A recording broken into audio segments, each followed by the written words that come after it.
বিশ্বকাপের তৃতীয় স্থানে নির্ধারিত ম্যাচে আজ ইংল্যান্ডের বিপক্ষে মাঠে নেমেছিল ফ্রান্স। প্রথম থেকেই একের পর এক অ্যাটাকে ফ্রান্সকে নিয়ে যেন ছেলে খেলায় মেতে ওঠে বুকায়ো সাকা, রাশফোর্ড। ভাই কি গেম পেলে, হোয়াট এ গেম! ফ্রান্সকে পুরো তুলাধুনা করে ছেড়ে দিছে। ঠিক আছে, ইংল্যান্ড কি খেলা, মানে হচ্ছে যে ফাইনাল খেলছিলাম। প্রথম হাফ টাইমের আগে যে আগ পর্যন্ত যে খেলা হয়েছে, ঠিক আছে, মনে হচ্ছিল কাদের সাথে কারা পড়ছে। ঠিক আছে, প্রথম হাফ টাইমের আগেই ফ্রান্স 4টে গোল খাইছে। দেন দ্বিতীয় অর্ধের খেলা যখন শুরু হয়েছে, ফ্রান্স একটু কামব্যাক করছে। 3টা গোল দেওয়ার পরে, ঠিক আছে, ফ্রান্স 3টা গোল দিছে এবং ইংল্যান্ড একটাও দিতে পারি নাই। পুরোপুরি সমতায় চলে আসছিল, তার মাঝখান থেকে আবার 2টা গোল খেয়ে গেছে। ঠিক আছে, তো এভারেজ 6টা গোল ফ্রান্স খাইছে এবং ইংল্যান্ড খাইছে হচ্ছে মাত্র 4টা। ঠিক আছে, 10 গোলের খেলা হয়েছে এই ম্যাচে। এদিকে আবার এমবাপ্পে জোড়া গোল করছে, দেন তার কিন্তু গোল্ডেন বুটটা হয়ে গেছে এক অ্যাস। তো ভিডিওটা দেখে আসি, চলেন ভিডিওটি শুরু করা যাক। গোল্ডেন বুটটা কার থাকছে, পরিসংখ্যানে কি বলছে। এমবাপ্পের জোড়া গোলে কপাল পূর্ণ লিওনেল মেসির। গোল্ডেন বুটের দৌড়ে প্রায় ছিটকেই গেলেন মেসি। ইংল্যান্ডের বিপক্ষে অবিশ্বাস্য জোড়া গোল করে সর্বোচ্চ গোলদাতার তালিকার শীর্ষে উঠে গেলেন কিলিয়ান এমবাপ্পে। 10 গোলের রোমাঞ্চকর এই ম্যাচে ঠিক এমন কিছু ঘটেছে যেন বিশ্বাসই করা যায় না। চলুন দেখে নেওয়া যাক বিস্তারিত রিপোর্টে। বিশ্বকাপের তৃতীয় স্থানে নির্ধারিত ম্যাচে আজ ইংল্যান্ডের বিপক্ষে মাঠে নেমেছিল ফ্রান্স।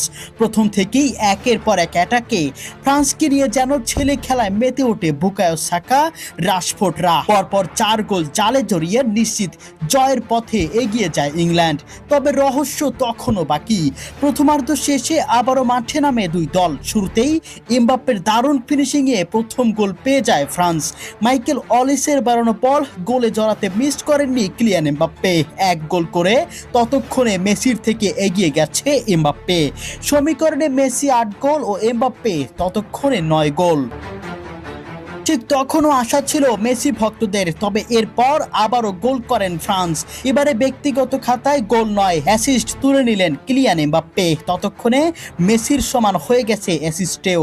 তবে এরপরেই আসে সেই কাঙ্ক্ষিত সময়। আবারও মাইকেল অলিসের বাড়ানো বল থেকে দূরপাল্লা শটে গোল করেন কিলিয়ান এমবাপ্পে। বিশ্বকাপের ইতিহাসে এক সিজনে 10 গোল করে রেকর্ড গড়লেন এমবাপ্পে। এর সাথে মেসির থেকে 2 গোল বেশি করে গোল্ডেন বুটের দৌড়ে সবচেয়ে এগিয়ে এখন কিলিয়ান এমবাপ্পে। গোল্ডেন বুট জিততে হলে ফাইনালে স্পেনের বিপক্ষে মেসির করতে হবে 3টি গোল। প্রিয় দর্শক, আপনাদের কাছে কি মনে হয়? তো গাইস, এমবাপ্পের কিন্তু জোড়া গোল, ঠিক আছে, জোড়া গোল প্লাস একটা অ্যাসিস্টও আছে। এতদিন অ্যাসিস্টে কম ছিল, দেন গোলের দিক দিয়েও সমান ছিল, কিন্তু অ্যাসিস্টও সমান সমান এবং গোলের দিক থেকেও 2টা গোল আগায়। ঠিক আছে, রেকর্ড হয়েছে এমবাপ্পে বিশ্ব মঞ্চে। ঠিক আছে, ওয়ার্ল্ড কাপ, ফিফা ওয়ার্ল্ড কাপে এক ম্যাচে বা একটা টুর্নামেন্টে 10 গোল কারোর কোনো রেকর্ড নাই, এমবাপ্পে এখানে রেকর্ড করছে।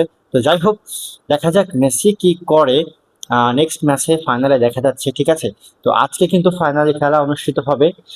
তো এমবাপ্পেদের কিন্তু পুরো তুলোধনা করে ছেড়ে দিয়েছে ইংল্যান্ড। ঠিক আছে, এইভাবে এত বাজে খেলবে, হ্যাঁ, ফ্রান্স আসলে ধারণার বাইরে ছিল ইংল্যান্ডের সাথে। আমরা হয়তো ভেবেছি থার্ড ইংল্যান্ড, ফ্রান্স হবে, ইংল্যান্ড থার্ড হতে পারবে না। বাট তারপরেও সেটা পরিসংখ্যানটা হইলো না। ঠিক আছে, কারণ ফ্রান্সের খেলা এত তো পড়ে গেল, বুঝতে পারলাম না। ঠিক আছে, হঠাৎ করে ফ্রান্স হারাই গেল কেমন যেন, ঠিক আছে, ধুলোর মধ্যে। তো যাই হোক, ভিডিওটা এই পর্যন্ত। ভালো লাগে, সুস্থ থাকেন এবং চ্যানেলটাকে সাবস্ক্রাইব করে রাখেন। ধন্যবাদ সবাইকে।